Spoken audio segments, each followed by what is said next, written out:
쉬는 시간 끝났으니까 모두 앉아봅시다. 이번 시간에는 스포트라이트, 빛과 그림자라는 주제로 선생님과 학습을 해보도록 할 거예요.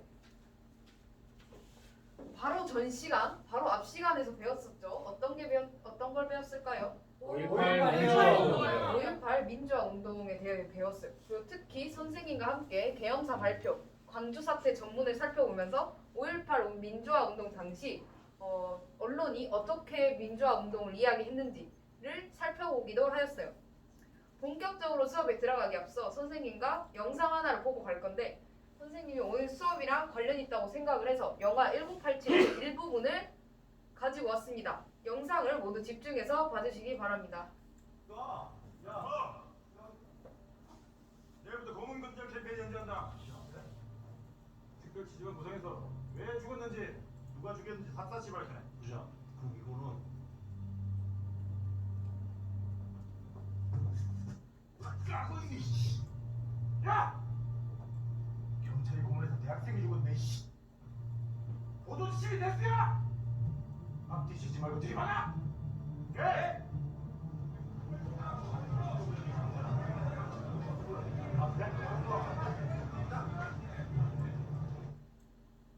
모두 영상 다 잘 보셨나요? 네. 그러면은 영상에 어떤 내용이 있었을까요? 보도지침이 보도지침이 보도지침이 대수야. 막 그 선생님 여기에도 적어놨는데 보도지침하고 칠판을 보면은 약간 보도지침, 뭐 보도 금지, 불가 이런 내용들이 써져 있었어요.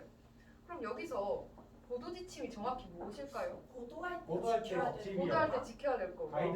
가이드라인? 정부가 어떻게 해라고 알려준 거 이렇게 타 등등 다양한 의견들이 나왔는데 이거에 대해 좀 더 자세히 수업을 통해 알아보도록 하겠습니다. 일단 수업을 통해서 어떠한 목표들을 우리가 달성을 할 건지에 대해 확인을 해보고 갑시다. 모두 큰 소리로 따라 읽어주세요. 1번 시작. 전두환 정부의 정권 유지와 정당성 확보를 위해 행한 무엇책과 강경책을 설명했으이다. 2번 시작. 전두환 정부의 보도지침과 신문기사를 분석하여 언론 통제의 실상을 지적하고 감추어진 정보를 추론할 수 있다. 3번 시작. 특정 목적에 따라 선택 혹은 은폐된 정보에 대해서 비판적 태도를 갖고 정확히 판단할 수 있는 능력을 기를 수 있다. 네, 모두 다 잘 읽어주었어요. 여러분들 혹시 휴대폰 앱 중에 어떤 앱 가장 많이 쓰세요? 유튜브야. 유튜브, 인스타, 뭐 왓챠, 페이스북, 기타 등등 되게 많은 앱들을 사용하고 계신데 혹시 그런 앱들을 활용하실 때 공부에 집중이 좀 잘 되던가요? 아니요. 집중이 조금 힘들죠. 물론 집중을 하는 친구들도 있겠지만 집중이 조금 어렵죠. 선생님 같은 경우에도 유튜브 뭐 하나 확인하러 들어가 볼까 했는데 5시간이 그냥 지나가 있더라고요. 이렇게 집중되지 않는 효과를 전두환 정부가 노렸어요. 이를 우리가 유화책이라고 해요. 전두환 정부는 저번 시간에 살펴봤다시피 그 정권을 가지게 된 과정이 굉장히 정당하지 않았어요. 그렇기 때문에 사람들의 주의를 돌리고 특히 학생들 같은 경우에 학생들이 시위나 집회를 하는 것을 막기 위해 굉장히 노력을 했어요. 이를 유화책이라고 해요. 일단 도발 자유화와 교복 자유화를 했는데 여러분들 벌점 항목 중에 뭘 제일 많이 받아요? 머리, 막 복장. 오늘 같은 경우에도 혜지가 염색해서 걸리고 막 준영이가 막 교복 안 입고 와서 막 걸리고 그랬죠. 그래서 항상 우리 학생 회장들이 공약도 도발 자유화 해주겠다, 막 복장 뭐 자유롭게 입게 해주겠다 이런 것들이 많이 나오잖아요. 그만큼 우리가 억압받는 걸 굉장히 싫어한다는 걸 알 수 있죠. 그리고 약간 이런 제약 있는 거 싫죠. 네. 이런 자유를 그래서 준 거예요. 그리고 밤에 원래 일정 시간이 되면 못 지나다니게 했는데 야간 통행을 금지하던 것을 해지를 해줬어요. 자유를 준 것이죠. 그리고 볼거리도 제공했는데 일명 3S 정책이라는 걸 펼치기도 했어요. 여기서 3S 정책 들어본 적 있다. 저요. 누가 말해볼까? 준영이가 말해볼까? 스포츠, 스크린, 섹스의 줄임말입니다. 맞아요. 스크린, 스포츠, 섹스 이 세 가지를 말하는 거예요. 여기 프로야구를 비롯한 다양한 프로 스포츠들이 활성화되고 여기 보면은 막 순우이가 좋아하는 삼성 있고 덕민이가 좋아하는 롯데 있고 선생님 아버지가 좋아하는 뭐 타이거즈가 있는데 이때 미래가 좋아하는 NC는 아직 만들어지지 않았네요. 그리고 이런 유흥 산업도 발달하게 되고 그리고 영화와 컬러 TV 등등 다양한 것들이 발달을 하게 됩니다. 이렇게 자유를 주고 볼거리를 제공해 준다고 해서 반대하는 움직임을 완전히 막을 수 있었을까요? 아니요. 맞아요. 완전히 막기는 힘들었겠죠. 그래서 일명 강경책, 강하게 밀고 나가는 정책도 펼치기도 하였습니다. 저번 시간에 배웠다시피 5.18 민주화 운동과 같은 민주화 시위, 기타 등등의 시위들을 탄압을 하였으며 사회를 정화한다는 목적으로 삼청교육대를 세우고 그리고 녹화사업이라는 것을 진행하기도 하였습니다. 녹화사업이 뭘까요? 나무 심는 청소하는 거. 나무 심는 거, 청소하는 거, 도로 정비하는 거, 기타 등등 뭔가 사회를 정화한다니까 막 깨끗하게 만들어야 될 거 그럴 것 같죠. 근데 이게 막 공기 정화하고 이런 정화하는 것이 아니라 불온한 사상, 일명 빨갱이 사상을 가진 학생들의 사상을 전환시킨다는 목적을 가지고 있었습니다. 약간 불온한 사상을 가지고 있는 학생들을 강제 징징시켜 특별 교육을 하고 일부는 프락지로서 사용을 하기도 했다고 합니다. 그리고 언론을 탄압을 하였는데요. 왜 언론을 탄압하였을까요? 자기가 유리한 것만 보여주려고. 맞아, 유리한 거 막 알려주고 싶고 막 기타 등등 막 나한테 비판하는 것도 싫고 그리고 정보를 조작을 해서 사람들을 오미나 정책, 멍청하게 만드는 정책을 통해서 약간 알려지지 않아야 되고 좋은 것만 얘기해 줘야지 자기가 독재 정권을 계속 이어가기에 유리하겠죠. 다양한 이유들로 언론을 탄압하게 됩니다. 나를 비판하지 말고 나에 대해 좋은 모습만 보여라. 이런 의도가 감춰져 있는 것이죠. 어떻게 언론을 탄압하게 되었을까요? 어떠한 방법으로 하는지 지금부터 살펴보도록 하겠습니다. 일단 언론을 통폐합해버려요. 약간 언론사랑 신문사들이 약간 30개 막 그 이상으로 엄청 많다고 예를 들자면 다양한 의견이 나올 수 있잖아요.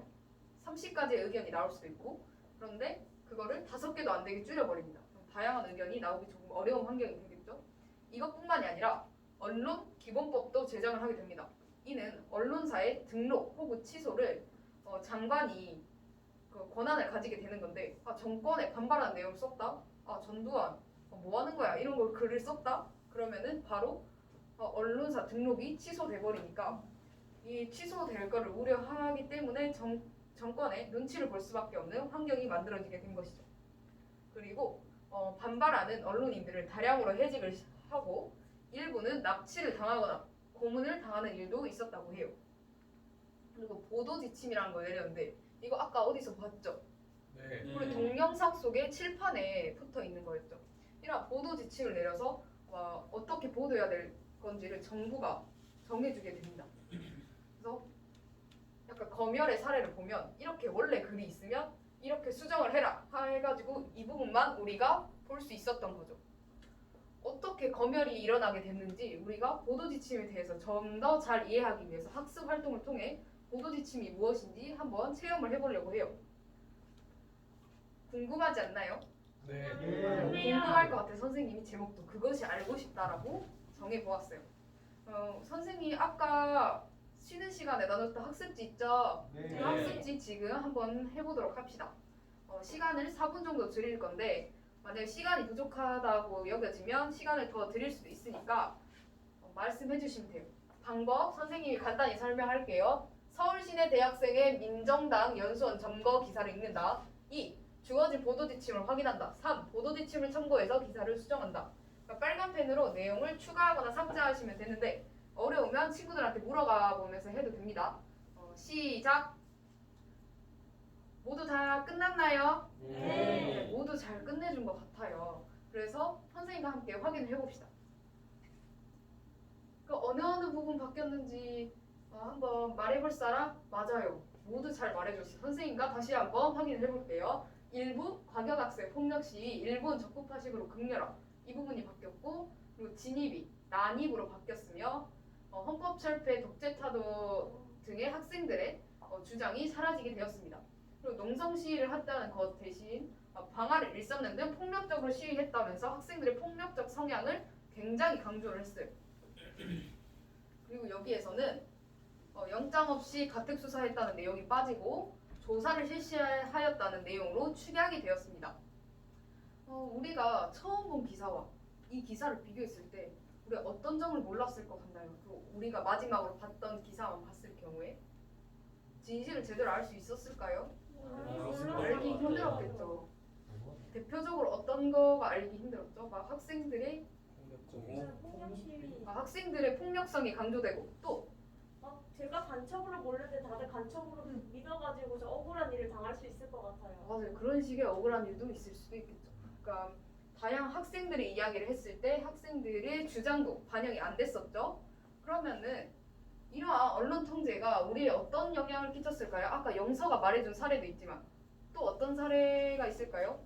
제가 막 납치됐는데 언론에서 막 제대로 보도를 안 해줘가지고 억울하게 안 구해지는 일도 맞아요. 생기고. 납치를 당했는데 놀러 간 거라고 연락을 대면 납치를 당했는데도 끝나게 됐을 수도 있고 또 다양한 이유로 또 아까 준영이가 말해줬다시피 그 간첩 조작 사건 이런 거와 같이 내가 간첩으로 몰렸을 수도 있고 다양한 것들이 있겠죠. 이러한 피해는 우리가 사실을 모른다는 것만이 아니라 우리 일상에도 많이 피해를 입히게 됩니다. 그래서 우리가 언론이 중요한 것이죠. 언론의 역할이 중요한 것이죠.